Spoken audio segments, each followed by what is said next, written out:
નમસ્કાર દર્શક મિત્રો, તહેલકા સુપરફાસ્ટ ન્યૂઝમાં હું જીતેન્દ્ર ભાયાણી આપનું હાર્દિક સ્વાગત કરું છું। કેશોદના નવનિયુક્ત પીઆઈ અને એસપીનો યોજાયો સન્માન સમારંભ। આ સન્માન સમારંભમાં અનેક વેપારીઓ ઉપરાંત અલગ અલગ ક્ષેત્રના આગેવાનો રહ્યા ખાસ હાજર। રિપોર્ટર નરેશ રાવલિયા, કેશોદ। રઘુવંશી સમાજ આયોજિત 108 કુંડી રામયજ્ઞનો આજે અંતિમ દિવસ। છેલ્લા 4 દિવસથી શ્રદ્ધા અને ભક્તિની જ્યોત જોવા મળી શ્રી રામધામમાં। મિની અયોધ્યા કહેવાશે આ રામ મંદિર, ચર્ચાતો વિષય।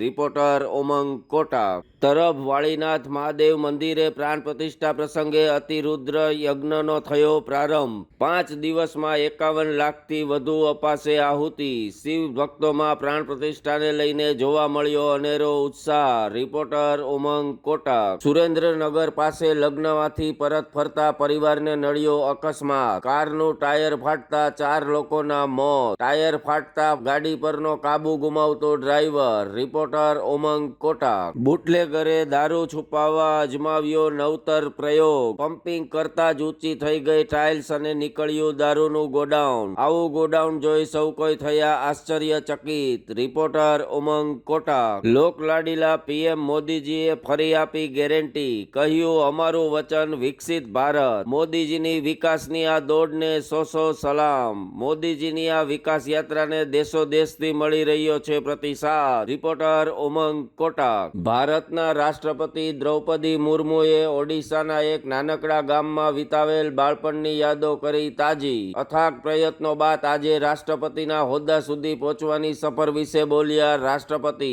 રિપોર્ટર ઉમંગ કોટા। અમદાવાદમાં આરોગ્ય વિભાગ ઝડપાયું ઊંઘતું। મણિનગરમાં આવેલ દાસ ખમણની ચટણીમાંથી નીકળી જીવાત। લોકોના આરોગ્ય સાથે ચેડા કરનારા દુકાનદારને કોણ ભણાવશે પાઠ? ચર્ચાતો વિષય। રિપોર્ટર ઉમંગ કોટક। મઢડા સોનલ ધામમાં પહોંચેલા કોંગ્રેસના હીરાભાઈ જોટવાએ કહ્યું આહિર અને ચારણનો સંબંધ સવિશેષ છે। બંને જ્ઞાતિ વચ્ચે સમાધાનની પહેલ કરતા હીરાભાઈ જોટવા। રિપોર્ટર ઉમંગ કોટક। ધોરાજીમાં ડોક્ટરની ઘટના મામલે સામાજિક આગેવાનો થયા લાલઘૂમ। અનેકવાર રજૂઆત છતાં પરિણામ શૂન્ય। આ વખતે આ લોકોએ ગધેડાને આવેદન આપવાનો આશ્ચર્યજનક કાર્યક્રમ યોજ્યો, પણ એ પહેલા જ થઈ ગઈ તમામની ધરપકડ। રિપોર્ટર ઉમંગ કોટા।